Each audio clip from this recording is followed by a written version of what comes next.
नमस्कार, मैं अनु त्रिपाठी। आज आपको हम मिला रहे हैं पीयूष वाजपेयी से और इनसे जानने का प्रयास करेंगे कि अतीक अहमद और अशरफ का जो कांड हुआ है कल की डेट में, उसके बारे में ये क्या कहना चाहते हैं। क्योंकि हमारा उद्देश्य है कि हर व्यक्ति से पूछने का कि आखिर उसका क्या उद्देश्य है और वो क्या सोचते हैं।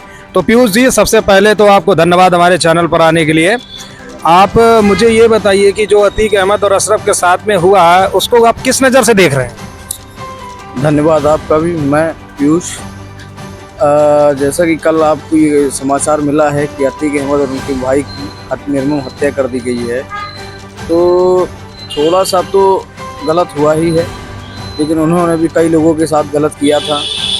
तो ऊपर वाले के यहाँ देर है अंधेर नहीं है। अभी पीयूष जी, हाल में ही उमेश जी का जो हत्या की गई थी उसमें भी आपने देखा था लाइव एनकाउंटर किया गया था। उसको किस नज़र से देखते हैं? उस नज़र से अगर देखा जाए तो कल वाला जो कांड हुआ वो सही आप ठहरा रहे हैं या गलत ठहरा रहे हैं? जो देखिए, इसमें सरकार की कोई गलती नहीं है। क्यों सरकार की? इसलिए कोई गलती नहीं है कि सरकार किसी का हाथ तो पकड़ के रखेगी नहीं। ठीक है, सरकार है, प्रशासन की कोई गलती नहीं है। आदमी अपने आप को स्वतंत्र है। अब वो इस तरीके से वहाँ गए थे, पत्रकार बन के गए थे, तो कोई ये तो सोच नहीं सकता था कि पत्रकार के भेष में मर्डरर्स हैं वहाँ पर। तो अब उन्होंने कर दिया है ऐसा कृत्य, तो उसके लिए यही है कि हाँ, गलत तो उन्होंने किया है, पर इसमें सरकार का और प्रशासन का की गलती नहीं देनी चाहिए। नहीं, कुछ लोगों के सवाल हैं। वो ये कह रहे हैं कि कहीं ना कहीं मुझे लगता है कि सरकार की साजिश के तहत ही मारा गया है। सरकार की इसमें कोई साजिश नहीं है। सरकार की अगर साजिश होती तो वो कहीं भी उसका एनकाउंटर करवा सकते थे। बाद में भी उसको सज़ा हुई रखी थी। अभी एक केस में उसको उम्र कैद की सज़ा हुई थी। अभी तो कई केस बाकी थे उसके, हो सकता था उसमें उसको फांसी की भी सज़ा भी हो जाती। तो सरकार का तो इसमें कहीं कोई हाथ नहीं हमको दिखता नज़र आ रहा है। अखिलेश यादव जी ने अपना बयान दिया है ट्विटर पर। उन्होंने कहा है कि संविधान का उल्लंघन हो रहा है और सरेआम गोली कांड हो रहा है, तो आखिर जनता का भला कैसे होगा। तो अखिलेश जी के बारे में क्या कहना चाहेंगे? देखिए, अब बीजेपी की सरकार है, तो दूसरी जो सत्ता पक्ष रहे, पक्ष रहेगा, वो तो टिप्पणी उठाएगा ही अपनी सरकार को दिखाने के लिए। यही अगर सपा की सरकार होती और बीजेपी इस तरीके से होती तो बीजेपी भी उन पर सवाल उठाती।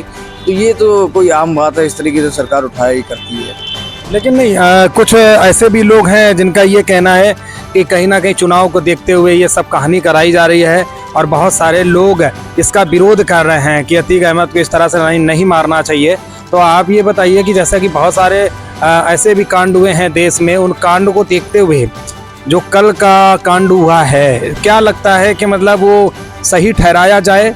मैं सुना था कि लगभग अतीक अहमद ने जाने कितनी तमाम हत्याएं की हैं, तो उनको देखते हुए आप क्या कहेंगे कि कल की उसका अगर उनकी हत्या हुई है तो क्या कहना चाहेंगे? कल की इनकी जो हत्या हुई है, हो सकता है उनका कहीं किसी कोई प्रतिशोध उन्होंने लिया हो सकता है किसी पुराना रंजिश की जो प्रतिशोध इन्होंने लिया हो सकता है, ऐसा भी हो सकता है। तो कुछ कहा नहीं जा सकता है। जनता समझदार है, जनता को सब पता है कि कौन कैसा, कहाँ सही है, कहाँ गलत है। यही मैं कहना चाहूँगा। योगी सरकार के बारे में क्या कहना चाहेंगे? योगी सरकार अपनी जगह पर तो सही चल रही है। इस समय देखिए, कार्रवाई करती ही है। ऑन द स्पॉट डिसीजन लेने का जो योगी जी का जो कला है, बहुत अच्छी है। सारे माफियाओं को उन्होंने एकदम ध्वस्त कर रखा है। इस समय कोई माफिया नहीं बनना चाह रहा है। इस समय त्राहिमाम कर रहे हैं सारे माफिया। तो योगी जी की सरकार तो सही है। अब देखिए क्या होता है। इस पर भी जो इन्होंने किया है, इन तीनों लड़कों ने, उस पर भी कार्रवाई कुछ ना कुछ तो होगी। चुनाव को देखते हुए आप क्या कहना चाहेंगे कि 2024 चुनाव में उत्तर प्रदेश की रूपरेखा क्या रहेगी?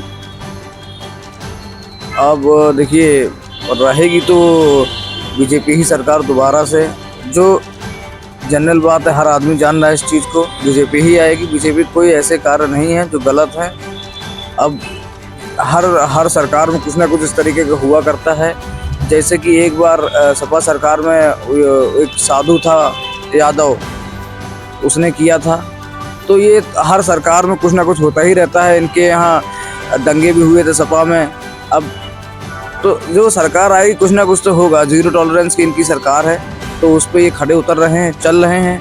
अब एकदम से आप कहिए कि 100% क्राइम को रोक दिया जाए तो वो तो राम राज्य ही हो सकता है, तभी रुक जाएगा। लेकिन पीयूष जी, आपको नहीं लगता है कि यहाँ पर कहीं ना कहीं पुलिस की नाकामी है? इतना घेरा बनाने के बाद भी, इतना सिक्योरिटी होने के बाद भी लोग इसको उस एंगल से देख रहे हैं। जैसा कि आपने देखा था, पाल घर में साधुओं की हत्या कर दी गई थी पुलिस के सामने, तो कहीं ना कहीं यहाँ के भी पुलिस ने कुछ ऐसा ही कुछ किया है न, वरना इतना सिक्योरिटी होने के बावजूद भी कैसे गोली मारा जा सकता?